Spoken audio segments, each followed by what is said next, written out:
안녕하세요. 권영호TV 구독자 여러분, 그리고 시청자 여러분, 반갑습니다. 오늘 6월 2일입니다.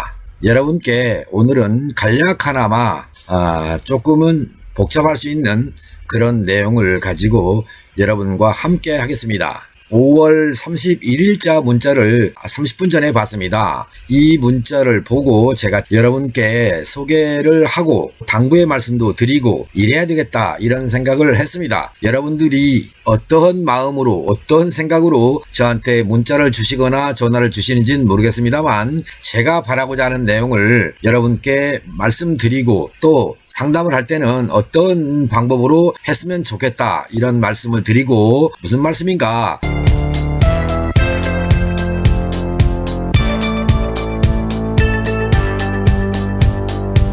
보겠습니다. 2013년식 프리랜더 2입니다. 랜드로버에서 출고된 자동차입니다. 18만 킬로를 주행한 자동차입니다. 에어컨 풀로 켜고 정차 시 출발하면 한참 반응 없다가 천천히 나가요 그랬습니다. 에어컨을 켜고라는 조건이 있습니다. 그리고 정차했다가 출발한다 그랬습니다. 그러면 에어컨을 켰을 때만 그러냐, 켜지 않았을 때도 그러느냐, 이 내용이 빠뜨렸어요. 그래서 이 문자를 보내주신 분과는 통화를 하는 게 좋겠다 이런 생각을 했습니다. 또 보겠습니다. 꼭 누가 뒤에서 당기듯이, 그리고 RPM이 1500에서 2500 정도에서 RPM 게이지가 춤을 춰요. 엑셀을 밟았는데 1500과 2500 사이를 오르락 내리락 한다. 이렇게 이해를 하시면 되겠습니다. 그리고 다음 내용입니다. 저는 운전만 할 줄 알았지, 운전만 할 줄 알아서 어디 가서 어떻게 정비를 할지도 모르겠고, 그러던 중 유튜브에서 선생님 동영상을 보고 가까우면 찾아뵙고 싶어서 문자 드렸습니다 라고 돼 있네요. 참 고마운 분이네요.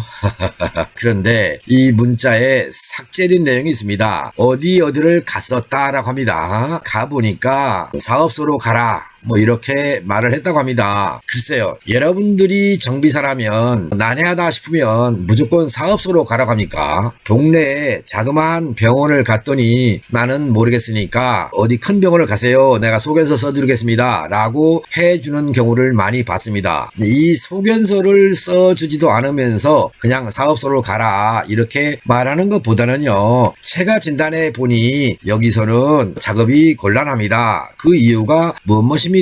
그래서 사업소로 가십시오 한다든가 이렇게 했으면 좋겠는데, 무작정 사업소를 가라 이렇게 그냥 넘겨버렸어요. 진단해 보고요, 무슨 문제가 있는가 찾아보고, 도저히 모르겠다 그러면 제가 생각해 볼 때 이런 계통의 문제가 있을 줄 알았는데 이게 아니라서 제가 단호하게 말씀드리건데, 사업소 가셔서 이런 내용이 문제가 있다고 하는데 자기들은 안 되니까 이리 가라고 하더라, 그래서 사업소를 찾아왔다 이런 식으로 말을 하면서 사업소로 가시라 했으면 참 좋았을 텐데, 다짜고짜 사업소로 가시라 이렇게 했다는 거예요. 그러면 혹시 국산차도 그랬을까, 아니면 외제차라서 그랬을까, 이것을 좀 생각해 보시고요. 자동차가 고장이 나면 분명히 사람이 아픈 것과 같이 맥을 생각해 주시면 됩니다. 그래서 저는 좀 실망했어요 사실은요. 보겠습니다. 에어컨을 켜고, 또 그럼 에어컨을 안 켜서도 이런 증상이 있느냐 없느냐를 먼저 따져보라는 겁니다. 그래서 두 가지로 생각을 해라 그런 얘기입니다. 만일에 말입니다, 에어컨을 켰을 때만 이런 증상이 나온다 그러면 어떻게 해야 돼요? 에어컨을 점검하는 겁니다. 에어컨 가스가 잘못되어 있는가 이 보는 거예요. 가스가 많으면 그럴 수 있습니다. 가스가 없으면 그렇지 않고요. 또한은 에어컨을 켜자마자 바로 그러느냐, 켜놓고 한참 주행하다가 그러느냐, 이것을 또 따져봐야 돼요. 에어컨 가스는 정량 들어있고요, 에어컨을 켜자마자 이런 현상이 있다 그러면 에어컨을 끄면 바로 출발이 된다는 얘기고, 만일에 에어컨을 켜고 한참 주행하다가 신호등에 섰다가 출발했더니 차가 안 나간다, 반응 없다, 이거는 에어컨의 냉각 성능이 불량인 콘덴사라고 합니다. 라디에이터 앞에 있는 에어컨 콘덴사, 가정용 에어컨으로 말하면 실외기입니다. 실외기의 온도가 너무나 높으면 이런 현상이 나올 수 있습니다. 그래서 에어컨을 켰을 때도 언제 이 두 가지로 구분하셔야 됩니다. 그 다음에 이런 현상이 있을 때 뭐라고 되어 있습니까? 뒤에서 당기듯이 그렇지 않습니까? 그러면 에어컨을 끄고 출발할 때는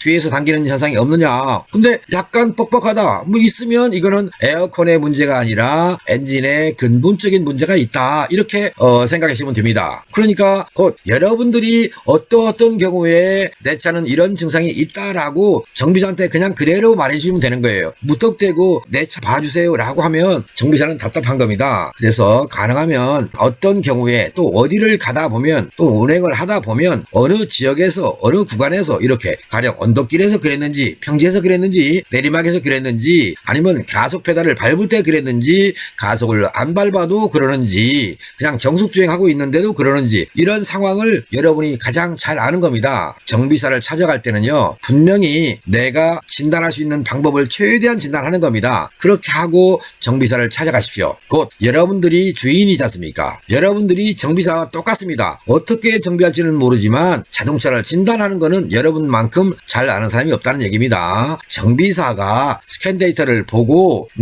데이터를 보니 운행 중에 이러이러한 현상이 있어요 라고 찍어낼 수 있는 정비사가 아니라면요, 곧 여러분들의 자동차는 여러분들 스스로 고친다 이렇게 생각하십시오. 나는 기술이 없다. 아닙니다. 여러분께서 뭘 어떻게 해라 이런 내용이 아닙니다. 내가 진단을 잘해서 정비사한테 알려주면 그 정비사는 아 그래요, 이 부속이 문제 있는 것 같아요, 이 부속이 문제 있을 때 그래요, 아니면 어떤 문제가 있어서 그래요, 이쪽으로 정비하면 해결되겠습니다 이렇게 말할 수 있다는 얘기입니다. 그런데 글쎄요, 그래요. 가만히 있어봐. 어떻게 하나. 그냥 사업소로 가시죠. 이렇게 말해버리면 여러분들이 정비사한테 전할 때 제대로 안 전했다 이렇게 생각하십시오. 그 다음에 에어컨과 관계없다고 생각하십시오. 평상시에 에어컨을 켜지 않았을 때도 증상이 있느냐라고 물어봐야 되는 거예요. 근데 에어컨을 안 켰을 때도 약간 어떤 뻑뻑함이 있어요, 잘 안 나가는 느낌이 있어요 라고 한다면 그건 기본이지 않습니까? 그 기본이 무엇인가 지금부터 몇 가지를 나열해서 드리겠습니다. 한번 보시겠습니다. 자, 자동차를 진단합니다. 프리랜드라는 말 때문에 궁금했어요. 가솔린 차인지 디젤 차인지. 그래서 전화 통화를 하자 하고 요청을 했습니다. 그랬더니 전화를 주셨대요. 보니까 디젤 차량이라는 거예요. 이 디젤 차량, 가솔린 차량에서도 나타날 수 있는 증상이고 디젤 차량도 나타날 수 있는데 디젤 자동차일 경우에 봐야 할 것들이 또 있습니다. 그래서 가솔린 차입니까? 라고 했더니 디젤이라고 합니다. 그러면 100이랑은 뭐 볼 필요 없죠. 2000cc와 2200으로 구분하고 있으니까 2013년식 디젤 자동차다. 그러면 사륜 구동 방식이고 디젤이면서 터보를 사용하고 있는 자동차다. 그러니까 자동차에 대한 스펙은 알았고요.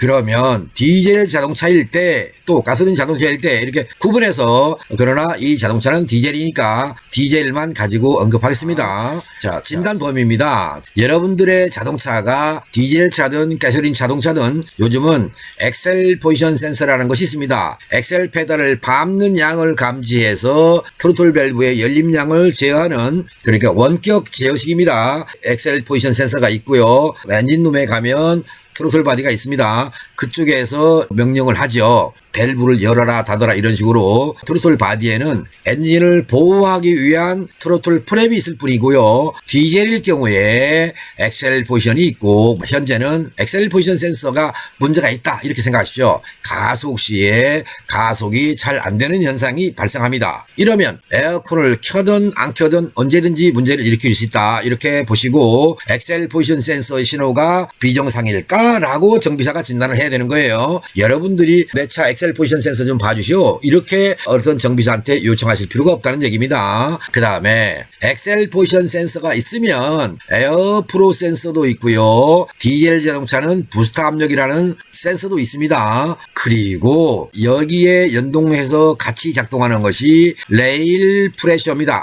RPS입니다. 레일 압력 센서가 있습니다. 이것들이 들어가면 현재 이 자동차의 연료 분사량이 가령 5mcc 6mcc, 7mcc 이런 식으로 연료 분사량이 결정이 됩니다. 레일 압력이 260바입니다. 260바가 될 때 연료 분사량이 이만큼이다 라고 정해져 있어요. 이렇게 정해져 있는 상태에서 레일 압력이요 300바라고 치죠. 이렇게 300바가 됐어요. 그러면 연료 분사량은 예를 들어서 3.5 mCC로 줄여서 분사합니다. 왜? 짧은 시간 동안에 충분히 들어갈 수 있다는 이야기입니다. 그런데 이 자동차는 평상시에도 약간 버벅거림이 있었다라고 했으니까 그러면 260에서 265바 조금 높으면 약 270바라고 치고요. 약 4.5에서 한 5.5 mcc의 분사량을 가져야 됩니다. 그런데 엑셀 페달을 밟지 않은 상태에서 연료 분사량을 봤더니 정량 분사를 하고 있어요. 그러면 이 정도 분사량이면 엑셀 페달을 밟아보는 겁니다. 밟을 때 6mm, 7mmcc로 늘어나야 되는데 얘가 15mm, 20mmcc로 늘어나 버려요. 아하, 이거는 연료 분사가 막혔구나. 인젝터가 비정상이구나. 이래서 엑셀을 밟아도 버벅거리는 현상이 있구나 라고 알 수 있는 겁니다. 그러면 공회전 시의 연료 분사량과 인젝터의 분사량과 레일 압력을 참고해서 가속 시의 상태를 순간적으로 찾을 수 있다는 얘기입니다. 이해되셨죠? 또 하나, 엑셀 포지션이 이렇게 변하고 있을 때 에어 프로 센서도 연동해서 가야 됩니다. 이렇게 변해야 됩니다. 그런데 엑셀 포지션 센서가 공회전에 있다가 가속을 하면 올라가고요. 그 다음에 가속한 상태로 계속 주행하면 이렇게 됩니다. 이 자동차가 증상이 나타나는 때가 언제입니까? 이때죠. 가속하는 순간입니다. 그러면 에어 프로 센서 값이 이렇게 있다가 가속할 때 같이 올라가 줘야 돼요. 이렇게 올라가야 돼요. 그런데 만일에 문제가 있다면요, 에어 프로 센서가 올라가다가 이런 식으로 됩니다. 이렇게 변했죠. 직선으로 올라가는 게 아니라 이렇게 됐어요. 이런 상태가 되면 에어 프로 센서 불량이구나, 이게 에어 프로 센서 불량이다 라고 하는 게 아니에요. 뭔가 도둑 공기가 들어오고 있다, 이거예요. 도둑 공기. 그러면 도둑 공기가 들어갈 수 있는 조건이 뭐냐? EGR입니다. 엑셀을 밟을 때 EGR 밸브가 열리는가? 이걸 보는 겁니다. 그럼 EGR 밸브를 순간적으로 예를 들어서 커넥터를 빼서 차단을 시켜놓고 또다시 엑셀 포지션 센서를 밟아봅니다. 밟을 때 방금 전에 봤던 이런 모습이 나온다면 곧 또 다른 뭐가 있겠구나 라고 생각하셔야 돼요. 가령 호스가 찌그러지는가, 터보가 작동을 안 하는가, 아니면 호스가 균열이 돼서 그쪽으로 도둑 공기가 들어오는가, 이걸 찾는 거예요. 아주 쉽지 않습니까? 엑셀 포지션과 연동해서 본다. 이렇게 두 가지를 묶어서 본다. 또 하나는 엑셀 포지션 밟을 때 인젝터의 분사량을 본다. 엑셀 페달을 밟을 때 EGR 밸브가 열리는가 본다. 이거죠. 쉽죠, 이제.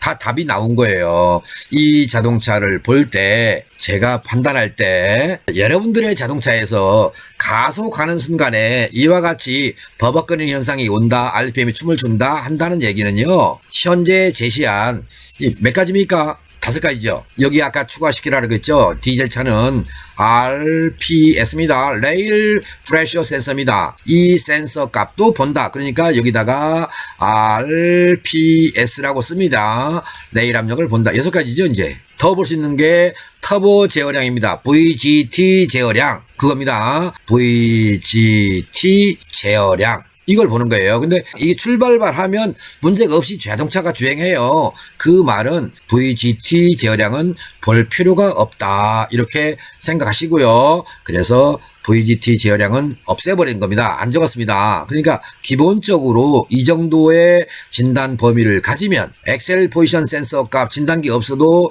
멀티미터를 이용해서 진단 가능합니다. 이해되셨습니까? 에어 프로 센서 값 진단 안 해도 됩니다. 부스트 압력 진단 안 해도 됩니다. 진단을 할 수 있는 사람은 멀티미터로 진단이 가능합니다. 인젝터 진단할 줄 몰라도 됩니다. EGR 밸브가 열리는가 닫히는가 진단할 줄 모른다. 그럼 커넥터를 뺄 수 있지 않습니까? 엑셀 페달을 밟을 때 EGR 밸브를 커넥터를 빼놓고 밟아보는 거예요. 일시적으로 ECU한테 고장 신호는 발생할 수 있습니다. 그런데 정상적으로 꽂혀놓고 다시 주행을 하면요, EGR 밸브의 고장 신호는 자연적으로 없어집니다. 곧 스캐너가 없어서 고장을 소거하지 못하는, 소거 기능을 못한다 하더라도 신험은 할 수 있다는 얘기입니다. 사업소로 가십시오 라고 말하기 이전에 여러분들 스스로 자동차를 정비하는 정비사로서 얼마든지 진단할 수 있다, 이렇게 생각하시면 되겠습니다. 만일에 말입니다, 이 자동차가 가솔린 자동차라고 하죠. 그러면 뭘 볼 것인가 잠깐 말씀드리겠습니다. 엑셀 보시면 봅니다. TPS라고 해도 됩니다. 에어프로 센서 또는 맵 센서, 마프 센서 있습니다.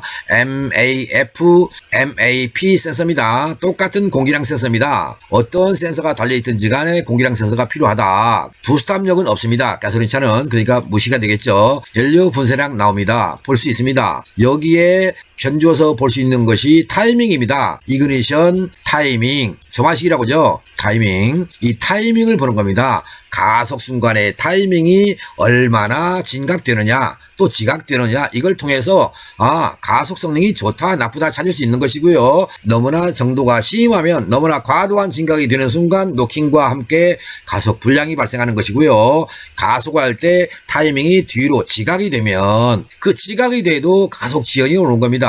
그거를 참고할 수 있겠고요. 가솔린 차에도 이젤밸브가 있는 차도 있고 없는 차도 있으니까 그 차량 상황에 맞게 진단하면 되겠습니다. 자, 가솔린 차가 버벅거리는 현상이 온다든가 할 때는요, 공기량 센서 신호가 정상적으로 안 들어가서 그렇습니다. 그러니까 아주 쉽습니다. 곧 멀티미터 하나 가지고 공기량 센서에서 찍으면 됩니다. 찍어서 공기량인지 공기 온도인지 거기서 가능합니다. 몇 개의 발이 달려있는 커넥터가 박혀있느냐를 보고 여기는 공기량 센서 뿐만 아니라 공기 온도 센서도 여기 있구나, 없구나, 이런 식으로 구분할 수 있는 거예요. 그래서 가솔린 차가 되면 더 진단하기가 쉽다, 이해되셨죠? 디젤 차니까 부스트 압력 센서가 있는데 부스트 압력 센서도 역시 어려운 거 아닙니다. 아무것도 아닙니다. 이 권영호 TV 구독자님 그리고 시청자님 자동차 얼마나 쉽습니까? 제가 부탁 하나 드리겠습니다. 문자 보낼 때입니다. 여러분께서 문자를 보낼 때는 차량의 스펙을 주셔야 됩니다. 정비를 했으면 정비를 뭐 했다고 알려주시면 됩니다. 그리고 나서 여러분이 겪고 있는 증상, 나는 이러이런 문제로 고생스러워하고 있다, 고통을 겪고 있다, 상담 좀 했으면 좋겠다, 이렇게 문자를 보내셔도 되고요. 이런 문자를 보내놓고 언제 통화가 가능한 시간대를 알려주시면 제가 전화를 걸겠습니다. 이렇게 해주시면 되는데요. 제가 여러분께 보여드릴게요. 이게 뭡니까? 이거죠, 이거. 저 이겁니다. 문자로 장문의 문자를 보내주시는 건 좋은데 폴더폰으로 문자 찍으려면 무척 힘듭니다. 여러분들한테 신속하게 이렇게 뭘 보낼 수가 없다는 걸 감안하셔서 장문의 문자보다는 그냥 시간 나실 때 전화 좀 주셔서 저하고 통화를 했으면 좋겠고요. 또 반가운 마음에 여러분께서 전화를 주셔갖고요, 30분씩 1시간씩 저 붙들고 계시는 분이 계신데 부탁드리겠습니다. 조금만 간략하게 통화를 해주시면 좋겠는데 여러분들 전화를 모두 거절은 못하겠고요. 다 받아드리고 싶습니다. 100분이든 1000분이든 업무는 보는 도중에 간간히 통화를 할 수 있다는 말씀 드리고요. 물론 방송도 찍어야 되겠지만 밤에 주시는 전화라면 제가 방송을 잠시 덜 찍고 여러분들의 가려움증을 시원하게 풀어드리도록 하겠습니다. 권영호 TV 구독자님 그리고 시청자님, 2013년식 랜드로버에서 출시한 프리랜더 2입니다. 18만 킬로 주행한 자동차고 에어컨 켜고 정차했다가 출발하면 한참 반응 없다가 천천히 나가요. 자동차가 외제차라 뒤에서 브렉션 쉽게 안 누를 것 같습니다. 그러나 밟으면 가고 브레이크를 밟으면 서는 정말로 내가 원하는 상태의 자동차가 될 수 있도록 해서 운행하십시오. 어디 가셔서 실망하셨다고 하는데 혹시 저를 찾아오신다면 제가 약속을 하겠습니다. 이 방송을 통해서 자동차 어렵지 않습니다. 쉽게 생각하고 정비에 임할 수 있도록, 그리고 정비사 여러분께서 나한테 이런 자동차가 왔다라고 하면 나는 어떻게 진단해서 어떤 식으로 정비하겠다, 나는 어떻게 대응하겠다, 이런 생각을 좀 하고 권영호 TV 영상을 봐주시거나 또 여러분들의 고객을 상대했으면 하는 바람으로 끝내겠습니다. 권영호 TV 구독자님, 시청자님, 즐겁고 편안한 행운의 시간을 기원하겠습니다. 고맙습니다. 바이바이.